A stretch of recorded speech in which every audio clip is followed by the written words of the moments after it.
Kayak ibu ada dua. Wah, tuh ibu anak dua kawan-kawan. Nah, kau ini ya tanya orang janda atau kagak ya? Aduh. Saya mau ini dulu match dulu sama ibu ya, sekali PK gitu. Bu, saya mau tanya boleh nggak? Boleh.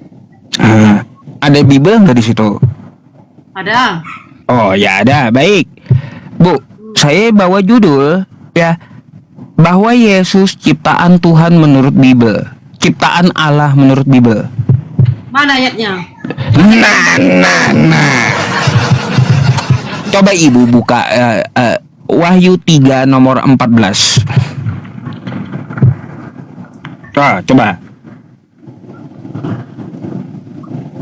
Wahyu 3:14 adalah bagian surat kepada jemaat di Laodikia. Ayat ini memperkenalkan Yesus sebagai Amin, saksi yang setia dan benar, permulaan dari ciptaan Allah. Iya, permulaan dari ciptaan Allah Yesus ya.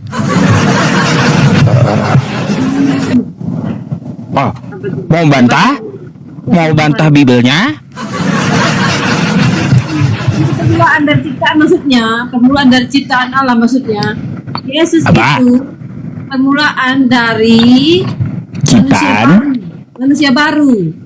Iya. Jika manusia lama itu adalah penuh dosa yang dari Adam dan Hawa kan jatuh dalam dosa. Nah, kemudian Yesus Kristus adalah ciptaan baru. Kita ini semua Ciptaan.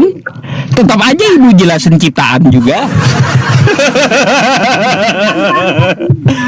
Artinya menebus dosa kita, dialah permulaan ciptaan baru kita, dialah dari Yesus Kristus penebusannya di kayu salib dengan darahnya yang kudus. Kita ini menjadi manusia baru. Ketika kita dibaptis, kita menjadi manusia baru. Oke. Tetap aja ibu jelaskan dia ciptaan gimana sih? Baca dari awal dan satu ayat saja dikatakan. Bu, itu ayat pertama, Bu. Ibu, itu ayat pertama. Ayat pertama. Iya. Dari ayat. perikop itu pertama. Nah, berikutnya adalah kepada jemaat dari Sardis. Laodikia. Wahyu berapa tadi? Wahyu 3 kan? Wahyu 3:14. 14. Ah. Kepada jemaat di Laodikia, itu artinya saya bacakan ya. Iya. Malaikat jemaat di Laodikia, inilah firman dari Amin dari Allah itu sendiri. Saksi yang setia dan benar, permulaan dari ciptaan Allah. Saksi yang setia dan benar, permulaan ciptaan Allah. Aku tahu segala pekerjaanmu, engkau tidak ingin dan tidak panas, tidak dingin dan tidak panas. Jadi permulaan dari ciptaan Allah itu ya kita manusia, bukan ada. Gak ada dikatakan di sini Yesus ciptaan Allah, itu gak ada. Mana ada Yesus? Iya, itu kan Amin Yesus, betul kan? Dan kan inilah firman dari Tuhan. Iya, inilah firman dari Amin. Amin itu siapa di situ? Yesus. Yesus. Tetapi dia bukan. Tetapi di sini dia tidak mengatakan Yesus itu ciptaan. Enggak ada kata-kata itu di situ Yesus ciptaan. Enggak ada. Yesus itu inilah firman dari Amin. Yesus itu Amin. Yesus itu adalah saksi yang setia dan benar, betul?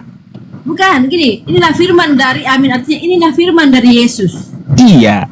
Artinya, saksi yang setia dan benar, permulaan dari ciptaan Allah. Tetap aja permulaan dari ciptaan dia. Permulaan. Aku tahu segala pekerjaanmu, engkau tidak dingin dan tidak panas. Artinya kita ini menunjukkan kepada kita. Iya, kalau penjelasan kayak ibu itu siapa yang jelasin? Soalnya literasi Kristen nggak ada yang jelasin kayak ibu.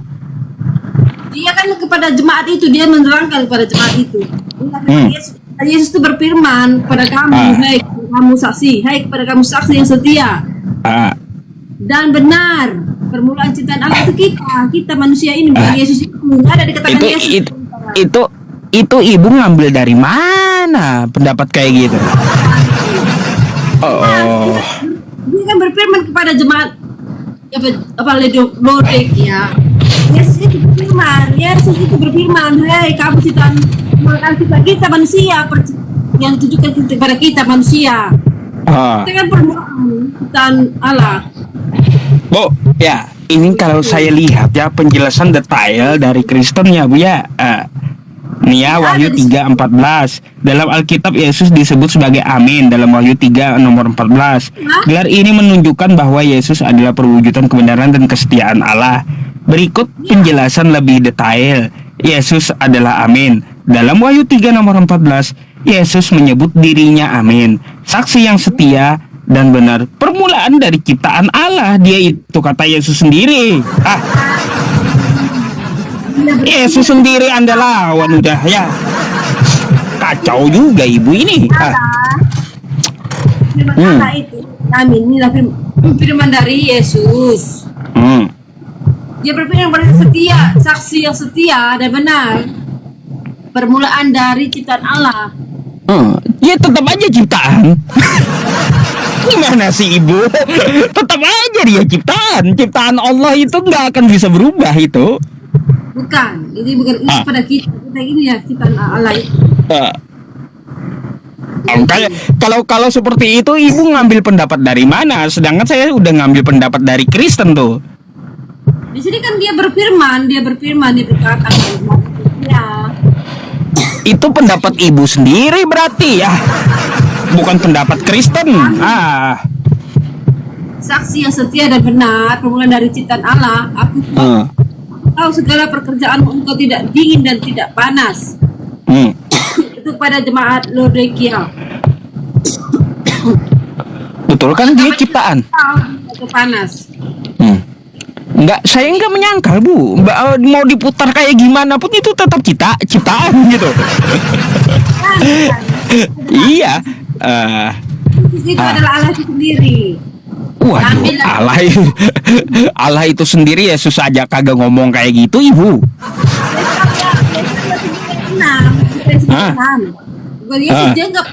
Yesus jelas biasa di dunia, nggak mungkin dia berkata aku Tuhan. Dia mengaku Allah saja, dia disalib, apalagi dia mengaku Tuhan. Dia langsung dirajam saat itu juga. Dia membuat kata ganti seperti mengajarkan kita sebagai kita manusia harus menyembah Allah. Dia tuh mengajarkan itu sebagai guru dia. Iya. Dan datang ke dunia. Saya nggak mau ngotot sama Ibu Carolina, nggak mau lagi ya. Kalau Ibu Carolina ya ngotot sama saya udah sering beliau ya. Waktu ketemu saya pertama aja ngototnya minta ampun teman-teman. Baca di Yesaya 60 ayat 16. Apa di situ? Juru selamat. Kalau penebus juru selamat ya saya itu kan dibuatkan di zamannya saya sendiri. Ya saya sendiri. Yang jadi penebus dan juru selamat itu siapa? Cuma Yesus Kristus kan? Kalau saya lihat di Yesaya 53-nya, di situ kan penebus itu melihat keturunannya, umurnya akan panjang kan gitu. Itu sendiri. Itu di Yesaya 60 ayat yang ke-16b. Allah itu sendiri berfirman kepada Nabi Yesaya bahwa Allah itu berkata kepada Nabi Yesaya, akulah yang akan menjadi penebusmu, juru selamatmu, Allah Yakub. Waduh. Tapi kan di Yesaya 65-nya hendak dengan apa kau menyamakan aku, kata Tuhan. Nggak bisa disamakan dengan Yesus dia. Dia memang nggak. Yesus itu ya Allah itu sendiri. Yesus itu tidak ada dengan sama dengan siapapun. Dia Waduh. Ibu ngotot Yesus itu Allah sendiri. Seharusnya Yesus dong lebih tahu tentang dirinya. Ada nggak dia ngaku aku adalah Allah? Jauh sebelum Yesus datang, dia nubuatan itu sendiri. Dia menggenapi nubuatan nabi-nabi sebelumnya. Dan Allah itu sendiri berfirman kepada Nabi Yesaya, aku sendiri yang akan menjadi penebusmu. Mana nubuatannya nebus dosa itu pakai darah manusia? Karena dengan darah dan daging kita kan darah dan daging, dan kita harus ditebus dengan darah dan daging. Kita kan manusia yang terdiri darah dan daging. Nah, kita juga harus ditebus dengan dengan itu. Begitu. Iya, mana nubuatannya penebusan dosa itu pakai darah manusia. Yang ada di perjanjian lama itu, ibu saya baca ya, menebus dosa itu pakai tai sapi di perjanjian lama itu. Beda itu bukan menebus dosa, itu menebus Israel. Kota Israel merebut kota Israel. Dia kan disuruh pertama dia kan disuruh memakan roti di atas manusia, di atas manusia kan, tetapi iya. Terus dia menawar dan akhirnya dia harus diingat roti itu dibakar di atas tai sapi seperti orang India. Seperti orang India sekarang melakukan seperti itu. Lalu di mana dikatakan pakai darah manusia sekarang? Itu beda, penebusan itu beda. Penebus Israel itu, merebut Israel itu dengan menebus dosa manusia itu beda lah caranya. Itu kan caranya beda. Orang yang kudus, hanya orang kudus, orang yang suci yang bisa menebus kita. Jadi tidak ada satupun manusia yang suci selain Allah itu sendiri. Iya. Wah, itulah penjelasan ibunya ya, teman-teman. Kalau saya nggak ngotot, Bu, ibu mau ngomong apapun saya nggak ngotot ya. Iya. Saya hanya mau sapa ibu aja gitu ya, karena saya jenuh dengan Kristen lainnya. Coba dah, saya sapa dulu, tanya Ibu Carolina gini. Ya, gitu. Jadi ibu, saya mau jalan-jalan lagi boleh ya? Sama Kristen yang lainnya. Oke, terima kasih atas jawabannya ya, ibu ya. Selamat berkaraoke ria. Saya izin pamit dulu ibu ya. Oke, selamat malam Bu Carolina. Malam, thank you teman-teman. Malam, thank you.